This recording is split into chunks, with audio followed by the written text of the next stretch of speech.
প্ৰগতিৰ পূৰ্ণ আপনি নাথাকিব। ৰাজাৰ অত্যাচাৰৰ পথত দুৰ্গতি ভোগ কৰিব লাগিব। পৃথিৱীত চাৰিদিকে অশান্তি, চাৰিদিকে যুদ্ধ বিগ্ৰহ, মাৰামাৰি ইত্যাদি লাগি থাকিব।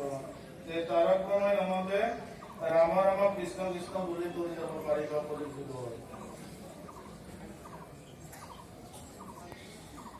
ৰাজা মন্ত্ৰী গুৰু হৈছে ৰাজা। বিহু হৈছে এইবাৰ হৰ ৰূপায়ক ব্যগ্ৰ শৰ্মা পৰিধান, বাকস্থান পিন্ধি আছে। ত্ৰিশূল হস্তা, হাতত ত্ৰিশূল লৈ আছে। বৃষভ বাহন, মূৰ পিছাইছে। হিমালয় গতা আৰু আছে ৰাতিহে।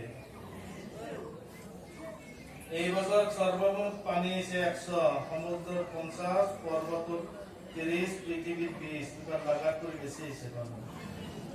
বন্যাদি বৰ্ষা হৈছে 11, ধান্য 17, তৃণ 9, শীত 7, গ্ৰীষ্ম 15, বায়ু 13, প্ৰজাবৃদ্ধি 19, প্ৰজাক্ষয় 12, ৰাজবিগ্ৰহ 18, ৰোগ 10, আৰোগ্য 16, ধনবৃদ্ধি 14, ধনক্ষয় 8, ৰুদ্ৰ 20, বজ্ৰ 13, এইবাৰ ৰুদ্ৰ বেছি হৈছে।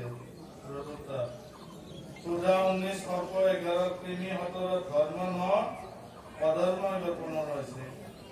দৰ্প 21, মৎস্য 14, কুৰ্ম 20, শিলা 12, জলক্ষণ 18, পক্ষী 10, আল্প 16।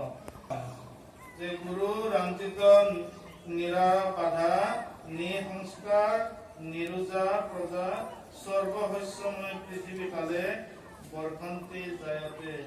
এই বছৰত গুৰু ৰজা হোৱাৰ কাৰণে পৃথিৱীত বহুত শস্যৰে পৰিপূৰ্ণ হ'ব। হিমন্ত বিশ্ব শৰ্মাদেৱৰ চৰকাৰ গঠন শপত গ্ৰহণ। ভাস্কৰাব্দ 1428 চন, 26 বহাগ সোমবাৰ, ইংৰাজী 10 মে 2021 চন, সময় দিনৰ 12টা 5 মিনিট। যে 14 আহাৰলৈ জন্মলগ্ন হ'ব তেওঁ। 29 বহাগৰ পৰা একাদশত গুৰু অৱস্থান কৰাত বছৰটো কিছু হ'ব থাকিব।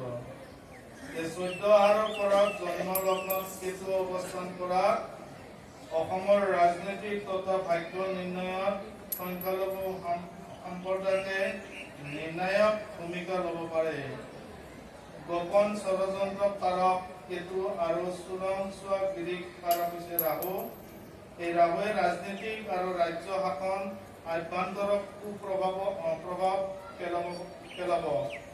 লগতে শাসক দলৰ মাজত গোপন ষড়যন্ত্ৰ চোৰাংগিৰিক কাৰক। সপ্তম স্থানত ৰাহু অৱস্থান কৰাৰ সংখ্যালঘু সম্প্ৰদায়ৰ কোনো ব্যক্তিৰ বন্ধুৱে শত্ৰুতা কাৰকত যোগ পৰিলক্ষিত হয়। জন্মলগ্নত কেতু সপ্তম স্থানত ৰাহু, লগতে শনিৰ পৰা বাহন আদি ওখ ঠাইত উঠাত সতৰ্ক হোৱাটো উচিত। লগত নিজৰ ভুলত মানসিক আৰু কৰ্মৰ ক্ষেত্ৰত অশুভ প্ৰভাৱ পেলাব। কিছু সাৱধান থকাটো। গুৰু অনুকূল প্ৰভাৱত